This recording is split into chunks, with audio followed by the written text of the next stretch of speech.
की दावत मतलब एक आज की कहानी शिव की दावत। भीष्म साहनी लेखक हैं। भीष्म साहनी का जन्म 1915 में अविभाजित रावलपिंडी मतलब अब तो भारत में ही है। अविभाजित मतलब स्वाधीनता से पहले वह रावलपिंडी पाकिस्तान में था। अब स्वाधीनता के बाद उन लोग दिल्ली में आकर बस गए थे। भीष्म साहनी जी चीफ की दावत की कहानीकार। फिर चीफ मतलब जो जिस दफ्तर में काम करते हैं उस दफ्तर के अधिकारी को चीफ बोलते हैं। अधिकारी, चीफ का अर्थ होता है कि अधिकारी। हमारी जो कहानी में प्रथम चरित्र किनका है कि मुख्य चरित्र मिस्टर श्यामनाथ। श्यामनाथ इस कहानी का मुख्य कैरेक्टर कह सकते हैं हम। श्यामनाथ, श्यामनाथ के पत्नी और चीफ और बहुत सारे उनके साथ काम करने वाले अधिकारी भी समझो। अपने जो जॉब में तरक्की के लिए इन्होंने क्या करना चाहता है कि अपने जो अधिकारी को दावत देना चाहते हैं मिस्टर श्यामनाथ। दावत देने के लिए तो वो भारतीय नहीं है। श्यामनाथ किधर काम कर रहे हैं कि एक अमेरिकन अधिकारी के आने उनके दफ्तर में एक उपाधि के रूप में अपने कामकाज निभा रहे हैं श्यामनाथ। हमारे जो कहानी के मुख्य पात्र समझो। श्यामनाथ चीफ को दावत देना चाहते हैं। वह एक अमेरिकन अफसर था, इसलिए अपने धर्म पत्नी से बातचीत करके श्यामनाथ ने भीष्म अफसर को, चीफ को दावत देने के लिए बहुत सारे इंतजाम कर रहे हैं। फिर भारतीय संस्कृति संप्रदाय के यानी हमारे घर की जो सजावट अलग होते हैं, अमेरिकन और पाश्चात्य संस्कृति संप्रदाय के अनुसार अलग होते हैं। इसलिए उन्होंने जो चीफ के अनुसार अपने घर को सजाना चाहते हैं। इसलिए श्यामनाथ क्या करते हैं कि अपने घर को चीफ के अनुसार बदलना चाहते हैं। चीफ के अनुसार बदलना मतलब पाश्चात्य लोगों की जो घर की सजावट कैसे होते हैं उसी तरह का घर को सजाना चाहते हैं। अपने घर को पार्टी के अनुसार बदलते समय उसके घर में रहने वाले फालतू सामानों को हटाया जाता है। श्यामनाथ के घर में रहने वाले फालतू फालतू सामान मतलब चीफ के लिए फालतू सामान है, मगर इनके लिए तो वह अवसरवादी वस्तु है ना। मगर चीफ आ रहे हैं, वह एक अमेरिकन है। पाश्चात्य लोगों की सभ्यता संस्कृति अलग होते हैं, इसलिए हमारे घर को भी उनके अनुरूप बदलना चाहते हैं। समझकर इन्होंने पुराने सामानों को बांधकर पलंगों के नीचे और अलमारियों में छिपा देते हैं। तब चीफ को दावत देने का समय आ गया है। फिर सब कुछ अच्छा चल रहा है, मगर श्यामनाथ के घर में अपनी माता भी रहती है। वह माता तो गंवार है, बूढ़ी है, पाश्चात्य सभ्यता संस्कृति से परे है। फिर उनको अपने ढंग के अनुसार पहनावा रहता है, भाषा रहती है। फिर वह जिस तरह का चाहती है उस तरह का रह सकती है। मगर जो श्यामनाथ की माता के अनुसार आने वाले चीफ और उनके पत्नी और उनके दोस्त, इनके जो साथ काम करने वाले लोग नहीं रहते ना, वो उनके घर में पुराने सामान पड़े हैं, तितर बितर रहे हैं, एक पद्धति से तरीके से नहीं रहा है उनके घर। चीफ को बुलाने पर इस तरह का रखते हैं, कोई सजाना नहीं। फिर बूढ़ी माँ को इस तरह का पूरे विषय बताकर उनको चीफ के अनुरूप बदलना है ना, ऐसा बात करते हैं आपस में समझकर, श्यामनाथ ने अपने माता के पास जाकर उनसे अनुरोध करते हैं कि माँ, हमारे घर में दावत के रूप में मैं बुलाने पर हमारे हमारे जो साथ काम करने वाले दोस्त आ रहे हैं, फिर उनके साथ साथ अफसर भी उनकी पत्नी समेत आ रही हैं, इस पर आ रहे हैं, इसलिए हमारे घर को इस तरह का सजावट करने लगे हैं हम। तुम भी उनके अनुरूप रहना है, जिधर भी बैठो उधर ही बैठकर सोना नहीं, ठीक ढंग से कुर्सी पर बैठना, बैठकर बैठे ही नींद में खर्राटे नहीं मारना और नींद में नहीं खोना, एक ही जगह पर टिककर बैठे रहना, किसी से बात नहीं करना, बातों में बात नहीं मिलाना। इस तरह का पूरे चेतावनियां देते हैं। किनको देते हैं? अपनी माता को। अपनी माता को ये पूरे विषय संभाल कर बोलने पर माता जी भी सहमत दिखाते हैं। क्या बोलते हैं कि हमारे बेटे की तरक्की के लिए, तरक्की मतलब डेवलपमेंट, मतलब प्रमोशन, मतलब थोड़ा सा उन्नति, तनख्वाह में भी, सैलरी में भी, इस तरह का सोचकर उनकी माता जी ने भी मान ली थी। हमारे बेटे की तरक्की के लिए मैं ये सब कुछ करने के लिए सहमत हूँ कहकर वह मान लेती है। फिर क्या बोले? बुढ़िया लोगों के सामने आना जाना, नींद में उठे खर्राटे की आवाज, ये सब किसी के सामने प्रस्तुत होना श्यामनाथ के लिए पसंद नहीं है, इसलिए पूरा बोलते हैं, पूरा बंदोबस्त कर देते हैं। चीफ अपनी पत्नी के साथ दावत पर आते हैं। आखिर में वह दिन आ गया। अतिथि लोग भी आए हैं, अतिथि मतलब गेस्ट भी आ गए हैं, उनके साथ काम करने वाले और लोग भी। दावत शुरू हो जाती है। ड्रिंक होने के बाद बरामदे में आते तो वहां उसकी माँ कुर्सी पर बैठकर कुर्सी पर पैर रखकर बैठकर सो रही है। फिर अपने ढंग से खर्राटे मारने लगी, जो मारने लगी।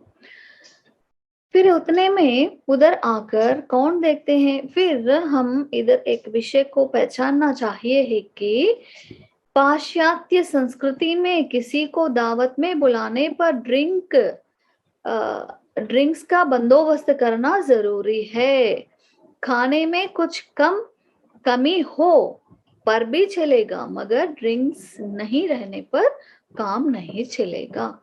इसलिए पाश्चात्यों के जो दावत में ड्रिंक्स जरूर पेश करना पड़ता है।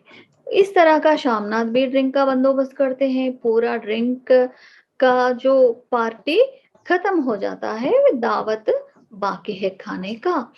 फिर तब बरामदे में आकर देखे तो श्यामनाथ की माँ ने कुर्सी पर पैर रखकर बैठकर सो रही है। धीरे धीरे खर्राटे भी मारने लगी।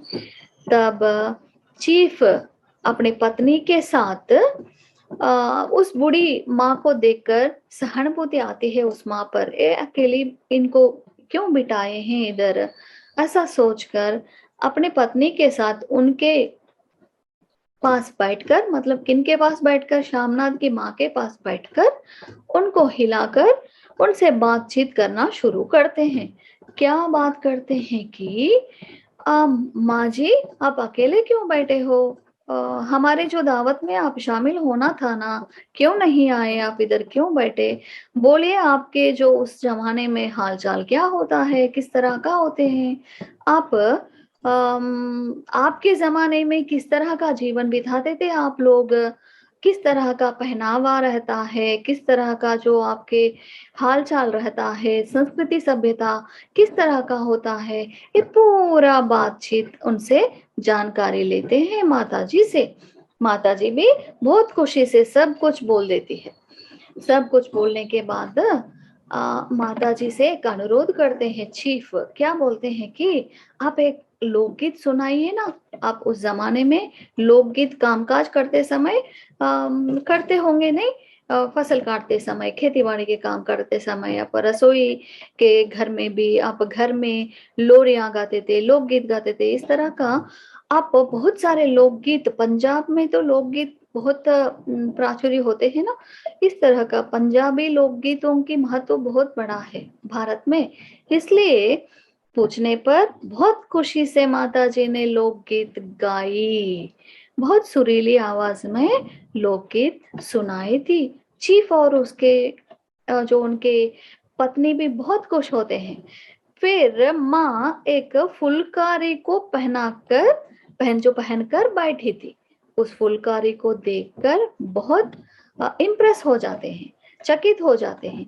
माँ, क्या ये फुलकारी मतलब शाल, ये शाल आपके हाथों से बनाया गया ना, ऐसा पूछते हैं। हाँ बेटा, मैं अपने हाथों से बनाए थे।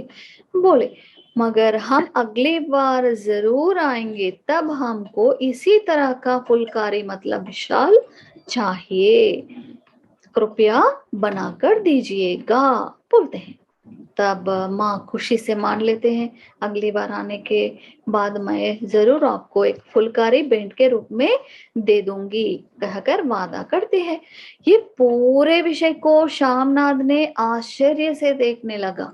ये क्या है रे भाई, मैं क्या किया, क्या समझा, मैं क्या बंदोबस्त कर लिया, ये माताजी क्या बिगड़ कर रखा है पूरे दावत को, ऐसा सोचने लगा। तब सोचने लगा, आश्चर्य में डूब गया श्यामनाद। फिर धीरे से उनके पास आते हैं। आने के बाद चीफ बोलते हैं कि क्या श्यामनाथ जी, ऐसा क्यों किया, माता जी को अकेला क्यों बिठाए थे आप?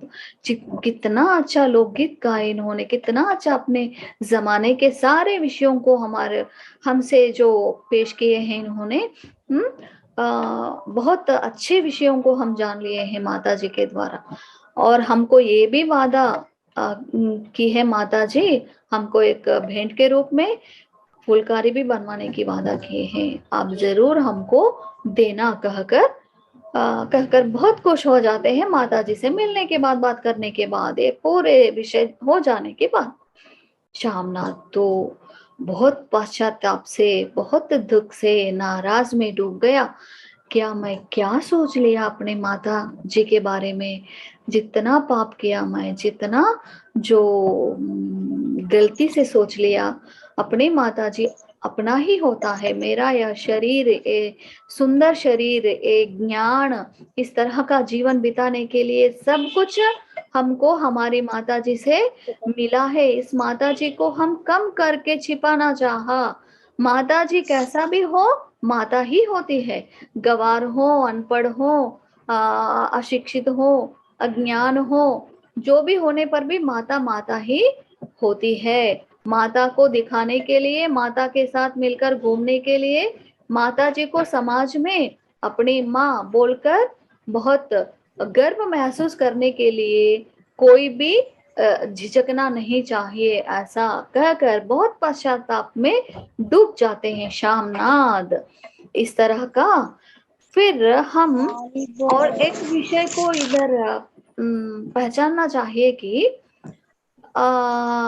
श्यामनाद अब चीफ को दावत किस विषय के लिए देना चाहे? तरक्की के लिए, अपने जॉब में, अपने जो उपाधि में प्रमोशन के लिए, उन्नति के लिए इन्होंने दावत देना चाहते हैं।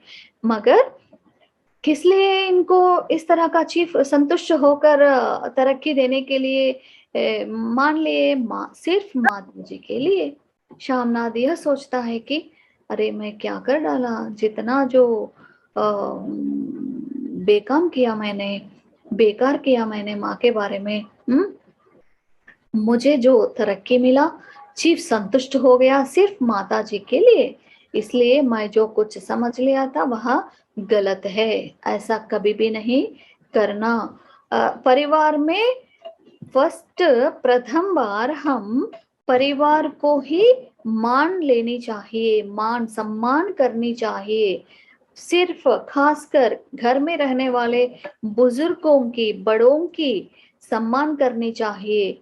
वह जैसा भी हो, दिखाने में और बात करने में, मन से और बाहर से, भीतर से, उन लोग बुजुर्ग लोग किस तरह का भी हो, उनको हमेशा सम्मान करनी चाहिए, उनसे कुछ न कुछ सीखने की प्रयत्न करनी चाहिए। कहकर वह अपने बुद्धि को बदल देते हैं श्यामनाथ जी। उस दिन से माता जी से बहुत प्यार से रहने लगा श्यामनाथ जी। फिर बाद का विषय क्या होता है कि श्यामनाथ को तरक्की मिला। माता जी जो चीफ को वादा किया था ना, मैं फुलकारी बनवा कर तुमको भेज दूंगी बोल के, वैसा ही किया। चीफ भी संतुष्ट हो गया। फिर चीफ की पत्नी भी संतुष्ट हो चुकी थी। इस तरह का श्यामनाथ का जो तरक्की का विषय खुशहालते समाप्त हो जाता है। इस तरह का इस कहानी में चीफ की दावत के लिए श्यामनाथ कितना प्रयास करते हैं। अपने भारतीय संस्कृति सभ्यता के अनुसार सजाया हुआ जो घर को पाश्चात्य ढंग के रूप में सजाना चाहते हैं, वह हमेशा जो गलती है, गलत बात है, ऐसा कभी भी नहीं करना। हम जो जैसा दिखते हैं, जैसा संप्रदाय में रहते हैं, उसी के अनुरूप ही सब लोगों को समाज में समझो। जहां भी जो हम जाए उधर हमारे जो निजी रूप को, निजी स्वभाव को उनके सामने दर्शाना चाहिए। हम एक नकाब रखने की जरूरत कभी भी नहीं करनी चाहिए। फिर हमारी भारतीय संस्कृति सभ्यता उनको सिखाना है, पाश्चात्य संस्कृति हम नहीं सिखानी चाहिए।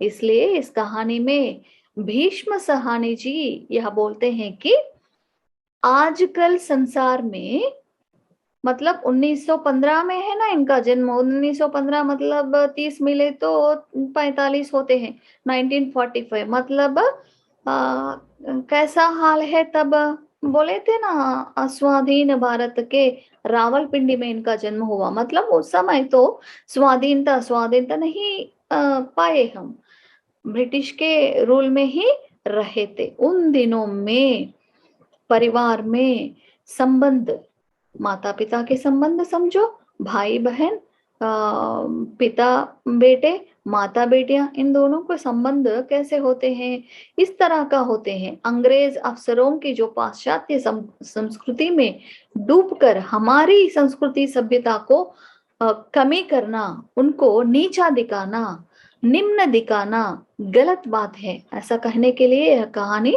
हमारे लिए पेश किया गया है।